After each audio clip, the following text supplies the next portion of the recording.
رات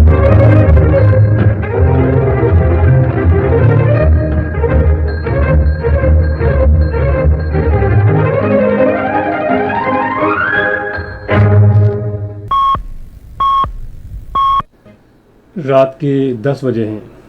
السلام علیکم۔ یہ ریڈیو پاکستان ہے۔ شہریار احمد سے خبریں سنیے۔ اہم خبروں کا خلاصہ۔ وزیر اعظم نے حکام کو ہدایت کی ہے کہ تمام زیر تعمیر دانش اسکولوں کو مقررہ مدت میں مکمل کیا جائے۔ چیف آف ڈیفنس فورسز نے کہا ہے کہ پاکستان اور کویت خطے میں امن اور خوشحالی کا مشترکہ نصب العین رکھتے ہیں۔ پاکستان اور جنوبی کوریا کے درمیان 4 میچوں کی ہاکی سیریز کا آغاز کل اسلام آباد میں ہوگا۔ ہنگامی صورتحال سے نمٹنے کے قومی ادارے نے ملک بھر میں آج سے اگلے ماہ کی 5 تاریخ تک مانسون کی بارشوں کے تازہ سلسلے کا انتباہ جاری کیا ہے۔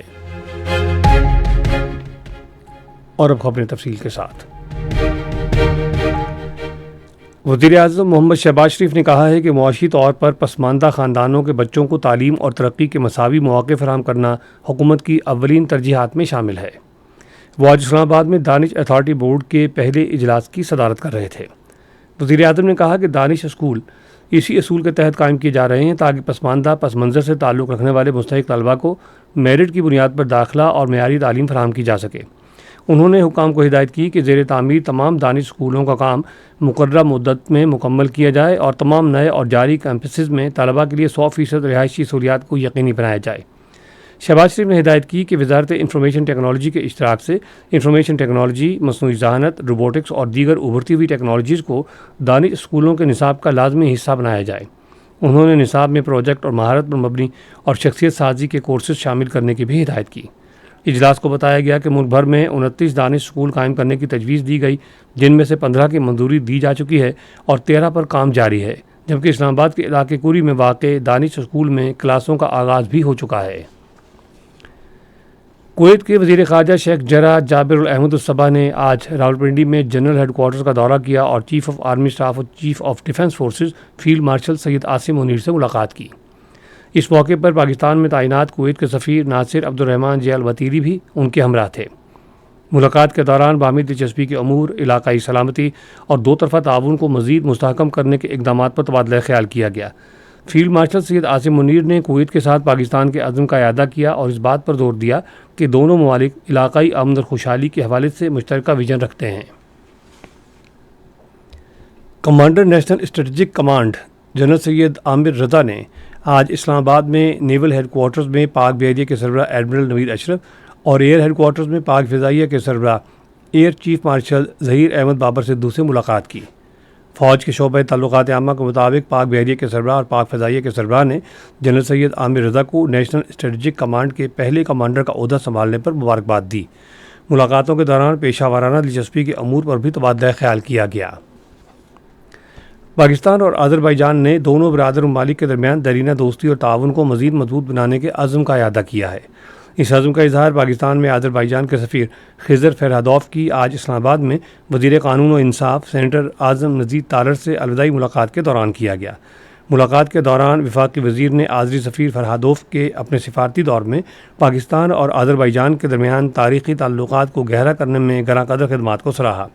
انہوں نے مختلف شعبوں میں دو طرفہ تعاون کو بڑھانے کے لیے سفیر کی کوششوں کو سراہا اور ان کی مستقبل کی ذمہ داریوں میں کامیابی کی خواہش کی۔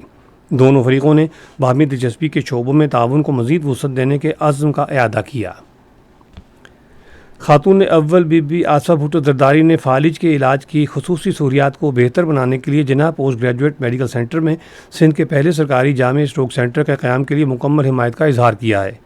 انہوں نے بات آج کراچی میں اس مجوزہ مرکز کے ویژن اور اس کے قیام کے لائحہ عمل کے حوالے سے دی جانے والی بریفنگ کے دوران کہی۔ یونیورسٹی آف ٹولیڈو کے نیورولوجی کے پروفیسر ڈاکٹر سید فضل زیدی اور پیشنٹ ایڈ فاؤنڈیشن کے چیئرمین مشتاق چھپرا نے یہ بریفنگ دی۔ بریفنگ کے دوران خاتون اول کو آگاہ کیا گیا کہ سندھ میں روزانہ فالج کے تقریباً 500 کیسز رپورٹ ہوتے ہیں، جن میں سے تقریباً 50 کیسز انتہائی شدید نوعیت کے ہوتے ہیں اور ان کے لیے انتہائی خصوصی طبی نگہداشت کی ضرورت ہے۔ اجلاس کو بتایا گیا کہ یہ مجوزہ مرکز پاکستان اسٹروک انیشیٹو کے تحت پیشنٹ ایڈ فاؤنڈیشن، جناح پوسٹ گریجویٹ میڈیکل سینٹر اور حکومت سندھ کے باہمی تعاون سے قائم کیا جائے گا۔ پاکستان اور جنوبی کوریا 4 میچوں پر مشتمل ہاکی سیریز کا پہلا میچ کل پاکستان اسپورٹس کمپلیکس اسلام آباد میں کھیلیں گے۔ دوسرا میچ اتوار کو کھیلا جائے گا، جبکہ باقی 2 میچ اگلے ماہ کی 4 اور 7 تاریخ کو کھیلے جائیں گے۔ ہنگامی صورتحال سے نمٹنے کے قومی ادارے نے آج سے لے کر اگلے ماہ کی 5 تاریخ تک مانسون بارشوں کے ایک نئے سلسلے کے پیش نظر ملک گیر انتباہ جاری کر دیا ہے۔ NDMA کے مطابق گلگت بلتستان، خیبر پختونخوا، آزاد جموں کشمیر، بلوچستان، پنجاب اور سندھ میں وقفے سے بارش اور کہیں کہیں موسلادھار بارش کا امکان ہے۔